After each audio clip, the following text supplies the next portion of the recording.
You're listening to the Vacant Lot Podcast.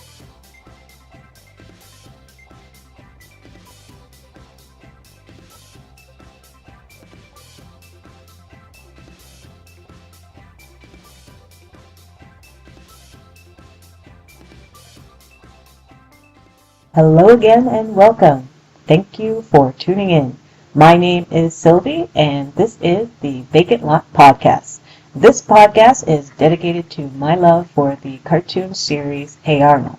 But actually, to be honest, I'm a fan of animation in general. Since I was a little kid, I've been watching cartoons, and even as I approached the big 3-0, my love for the media has yet to falter. I recall watching a lot of cartoons when I was younger. I had a few favorites other than Hey Arnold, Gasp. It may have been a bit too old for me, but I was a huge fan of The Simpsons. I loved The Simpsons in the 90s. As I speak, I currently have the first 9 seasons of The Simpsons. I was debating where to stop.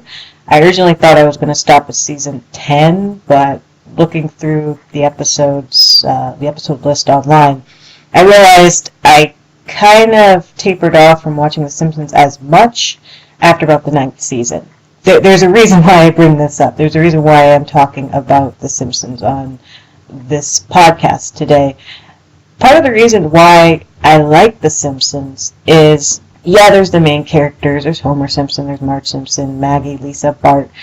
But what makes the cartoon so enjoyable is the whole melange of all the other characters on the show. They reside in this fictional city of Springfield, but within this city there's all these other fascinating and well-developed characters, and it's so enjoyable to watch an episode that's not about one of the main 5. Maybe you'll watch an episode about Homer's boss, Montgomery Burns, or maybe you'll watch an episode about Marge's sisters, Selma and Patty, or maybe you'll watch an episode about Lisa's, on-again, off-again thing against Nelson Muntz, or Bart's maybe doing something, or gets in a quarrel, or has something to do with Milhouse. I'm just listing characters off the top of my head, but I can go on and on. There's so many different episode possibilities because there's so many good characters.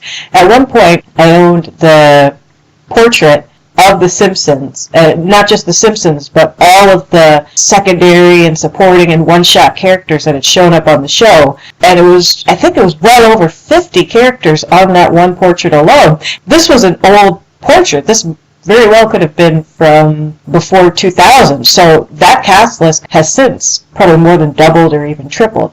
But the point I'm trying to make is, what really draws me to The Simpsons, and in fact what actually draws me to Hey Arnold, is the same thing. They have these characters that are fascinating and can stand on their own, and it makes for some really good, interesting episodes. So if you haven't already figured out, today's episode, I will be talking about some of my favorite episodes that don't really focus on Arnold himself, or even on any of the other main characters. This is the all-star cast list, or the ensemble cast episodes, if you will, where they touch on all the minor characters of the show. In the past few episodes that we've done of the Vacant Lot podcast, I've talked about Arnold, I've talked about Helga, I've mentioned briefly Arnold's best friend, but Helga always also has a best friend. There's also Arnold and Helga's classmates, who themselves also have episodes of their own. And where I think the series really shines is when they take all these characters and all the adults and the neighbors and the teachers and the classmates, and they put them together in an episode, and they just have them run wild. And the writing and the humor is actually superb in these episodes. So this will be the list of the top 5 best ensemble cast episodes. Once again, as I repeated in previous episodes, this is just my opinion. You may like some other ensemble cast episodes that I do not mention today. If I do, great. If not, please don't crucify me. I'm just a fan. Let's start with the episode that actually inspired the name of this podcast, the season 1 episode, Vacant Lot. In the Vacant Lot, we start with Arnold and his friends trying to complete a baseball game, but they are continually being interrupted by oncoming traffic. When they eventually lose their ball, when it lands on the back of a truck that hastily speeds away, they have to cancel the baseball game for another day.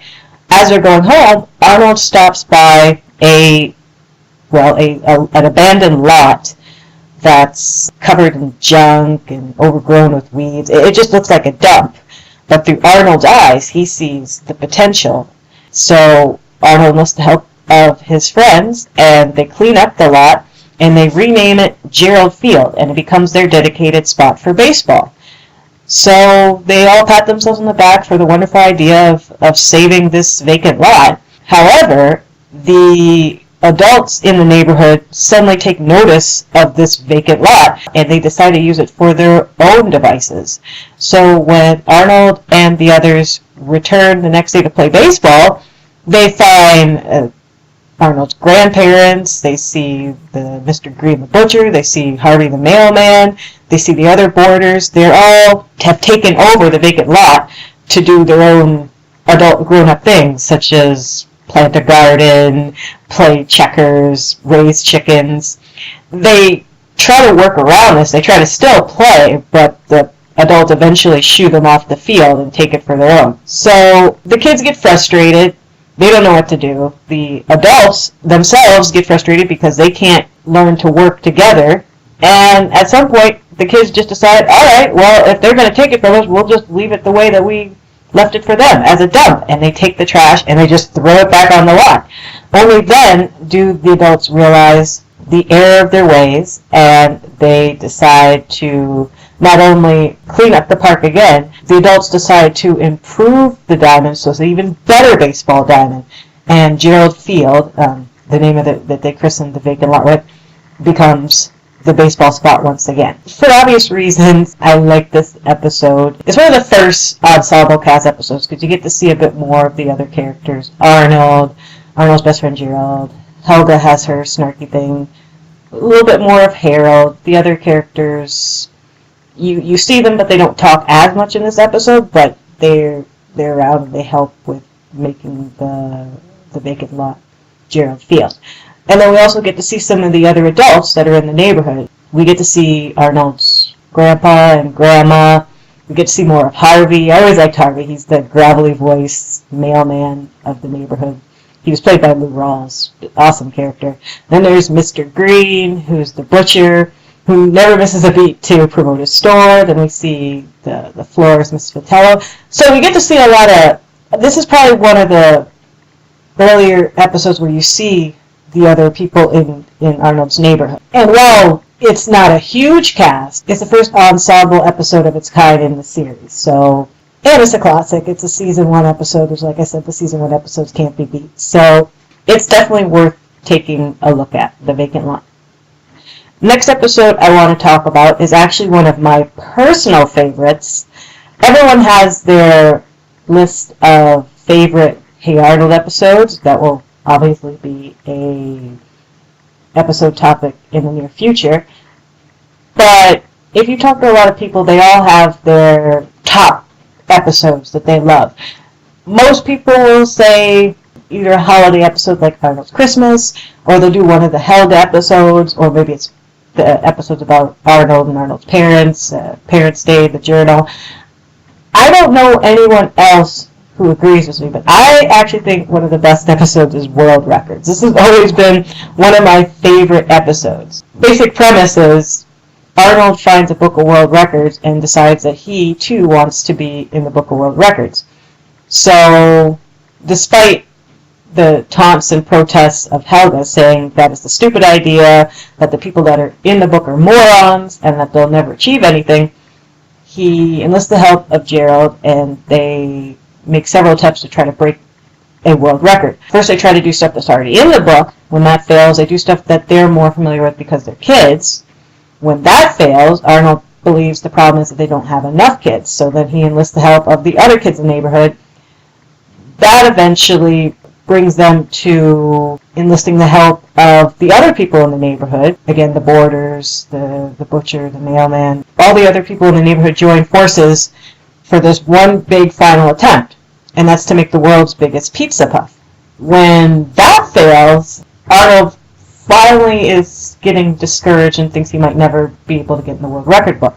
But then he has a brilliant idea, and he writes to the world record people, and they put him in anyway. I won't spoil the reason why they decide to put their neighborhood in the Book of World Records. That's just something you have to see from watching the episode.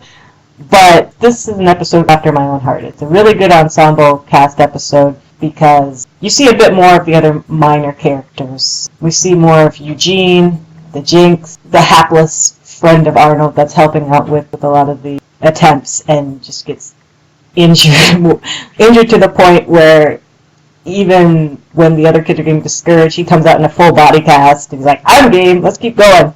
Or there's Harold, who eventually defects from the rest of the group because he's not having any more fun.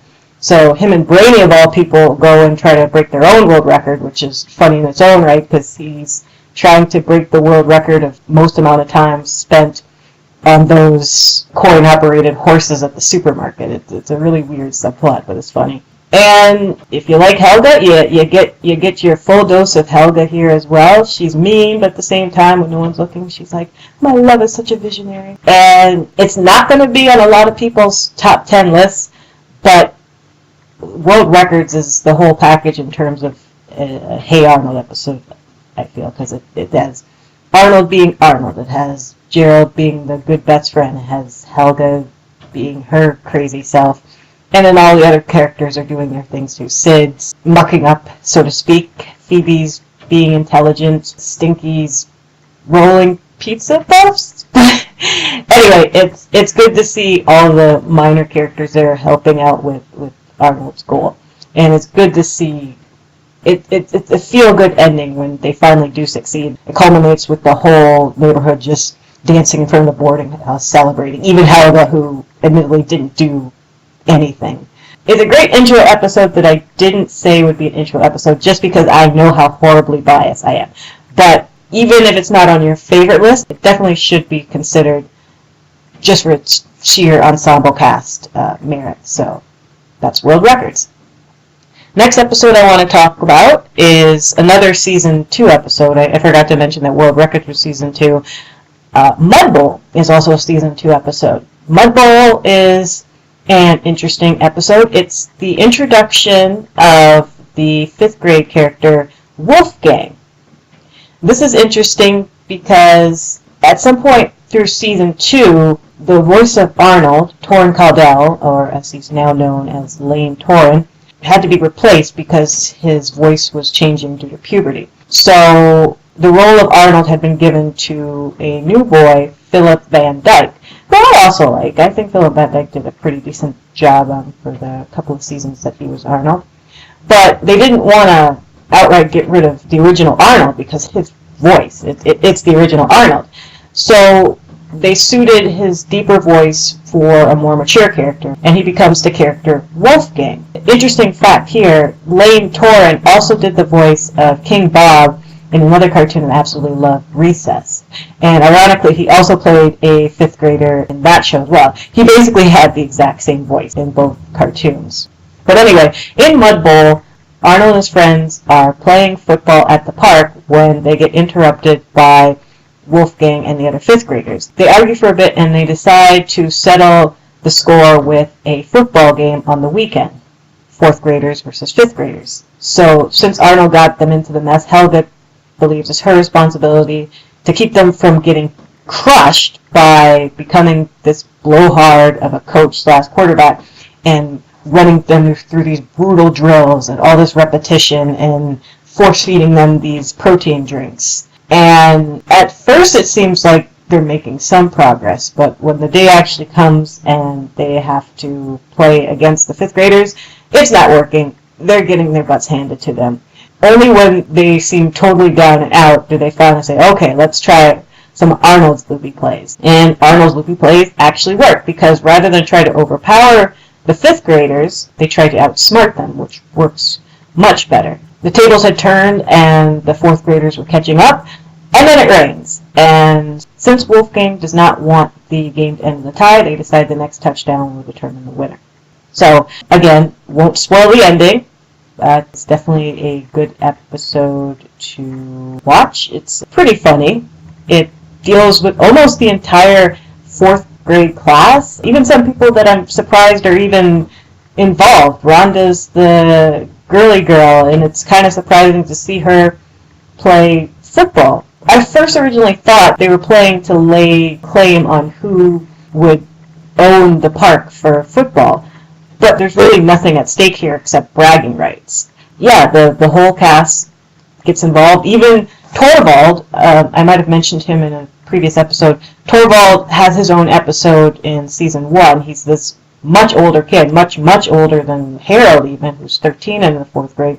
He's pretty much a teenager in hanging out with a bunch of 9-year-olds in the fourth grade because he keeps getting held back. He's in this episode, which is interesting. Again, that's what I like about the ensemble cast episodes. You'll see some characters that you'll probably never see again except in an ensemble cast episode. Sometimes they don't even have a line, but it's just fun to see them again because, you know, they're minor characters, but whenever they try to get all the cast together, they come out of the woodwork. It adds more flavor to the episode.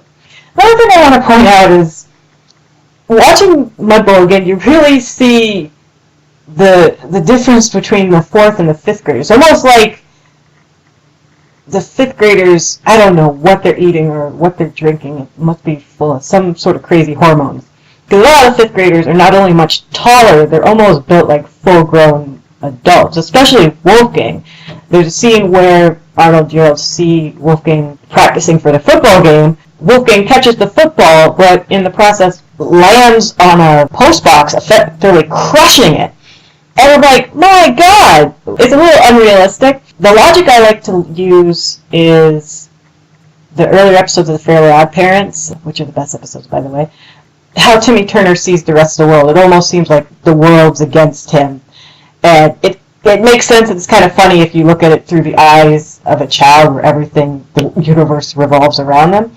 So it's kind of like through the eyes of the fourth graders. Yes, it's only one grade older, but they're so much bigger and they're intimidating. So maybe to an adult, Wolfgang just looks no different from Arnold and the rest of his friends. But to the fourth graders, for some reason, the fifth graders look like this elusive, faraway entity. You kind of lay credence to that with the episodes where the fourth grade characters interact with the sixth grade characters, where they seem so out of the realm of similarity that they're almost practically adults. They're acting almost like high school students, the sixth grade. Well, they are in middle school, but it lays credence to that. I'm going off topic, but I like Mudbowl just because it's the introduction of the new character Wolfgang and his friend Edmund. We get to see a lot more of the minor characters again. Harold, Rhonda, Brainy, Eugene, Torvald. They're all there. And it's a good episode. It's a good fourth graders versus fifth graders episode too. So definitely give Mudbowl a look. Next episode we're moving on to is season 3's The Flood. Flood is definitely a unique episode. Mr. Simmons' fourth grade class is at their wits' end after an exhausting week of standardized testing. They're all eager to start their spring break. Mr. Simmons is so fed up with how the class is not cooperating, he decides to keep them for a 10-minute class-long detention of sorts, just to remind them how important they are to each other and how important it is to behave and function as a class.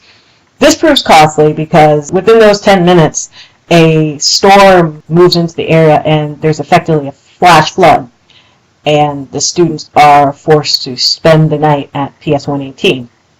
So this goes as well as you would imagine. The kids are not only frustrated that they can't go home, but they're all still pretty much angry and fed up with each other, so no one's cooperating, and they're just acting like animals, essentially. Mr. Simmons wants them to act like a tribe, and they just want Mr. Simmons to go jump a rope, so to speak. Meanwhile, another side plot of the episode, back at the boarding house, when Grandpa finds out that Arnold's stuck at PS 118, he has the brilliant idea to go and rescue him. So Grandpa and Mr. Kokoschka, of all characters, decide to formulate a plan to get to the school. Well, Oscar Kokoschka has his own plan independent of Grandpa's, which becomes more apparent as the episode goes on. But towards the end of the episode, there's this crisis. Somehow Mr. Simmons finds himself in trouble, and of course Arnold rallies his class to finally work together and save the teacher from calamity. So this is an action-packed episode. It focuses once again around Arnold and his class, so everyone has their own little moment in the sun. Even Mr. Warts, there's a funny scene where Mr. Warts, or Principal Warts, and Helga bump into each other, and they're both caught red-handed doing something, so they just decide to pretend it never happened. There aren't a lot of Helga Arnold moments here, but there is one it comes quickly towards the end, but it's swoon-worthy. If you're a huge fan of the characters in Arnold's class, then this is definitely a good one. It has some funny moments, and if you like Curly, Curly has his moment to shine in this episode as well, but not as much as the final episode I want to talk about. This is also a Season 3 episode, and this is what I think is the quintessential Ensemble cast episode, Cool Party. Basic premise of Cool Party: Rhonda approaches Arnold and tells him he's fortunate enough to be invited to her high tea party at her house. It's a exclusive invite party, meaning that only the quote-unquote cool kids are invited. Arnold found himself on the list, but he soon discovers that much of the rest of his class was not invited, including, surprisingly, Gerald. It turns out that Rhonda has an arbitrary way of deciding who's cool and who's not cool, or in her words, who's a geek. So Arnold decides to go to the party. It stinks. It's boring. He leaves very early and meets up with all his friends that weren't invited, and they decide, you know what? Let's have our own party. And they decide to have a geek party at Arnold's place. So the party gets bumping, it's exciting, and it gets so huge that the other kids at Rhonda's cool party take notice and one by one decide to leave, until eventually Rhonda herself gives in and wants to become a geek, at least just for that night, so she could join the party. So when you talk ensemble cast episode, this is the episode I think that best encompasses that term. It's, once again, Arnold's classmates, but you also get to see a lot of characters that you don't see very often, such as Rex Smythe Higgins, the third, is in this episode. He doesn't have a speaking role, but it's cool to see him because he's just another one of those characters that doesn't show up all the time. Lorenzo's in there. Interesting thing, Park and the Peapod Kid have a lot of speaking lines in this episode. It probably, in fact, the most speaking lines that they ever have in the entire series. The only other time I remember Park saying anything was in Stoop Kid. Peapod Kid has a few more lines, but it's usually just one-off lines, and then you never hear from him again. So it's good. They have a lot of screen time. I mentioned earlier that the Stoop Kid, while he doesn't say anything, he makes a brief cameo, which is awesome. Even some of the 6th graders, Connie and Maria, although I think the animators were asleep during this episode. There's a point where they're at the party. They leave the party. Rhonda crosses them off the list, and then they show up at Arnold's party. But the kids that left Rhonda's party are definitely not Connie and Maria. You could tell they're two different 6th grade characters. Anyway, it's literally like every character has at least one line in this episode. So if you're a fan of any of the minor characters, you get to see them in full form. Especially Curly. Curly has one of the funnier moments in the episode when they talk about the definition of a geek and his master plan instead of going to Rhonda's cool kid party, which you see at the very end. So if I could only suggest one episode to see if you want to see the ensemble cast, or you want to see why I love Hey Arnold so much, watch Cool Party. Because Cool Party gives you a taste of everyone and not just the main characters. So that wraps it up for this episode. I hope you've enjoyed it. Thank you for listening again. If you'd like to keep up on when I update the podcast, then subscribe to me on Twitter at Vacant Lot Show on Twitter. You can also subscribe to me on iTunes. You can send me a line via email at thevacantlotpodcast@gmail.com. And yeah, that is about it. So thank you so much for listening again. My name is Sylvie. Bye-bye.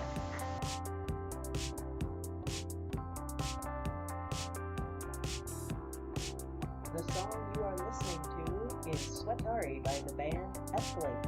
Be sure to download their album The Pop Machine on iTunes. That's the band Escalate. Escalate. Escalate.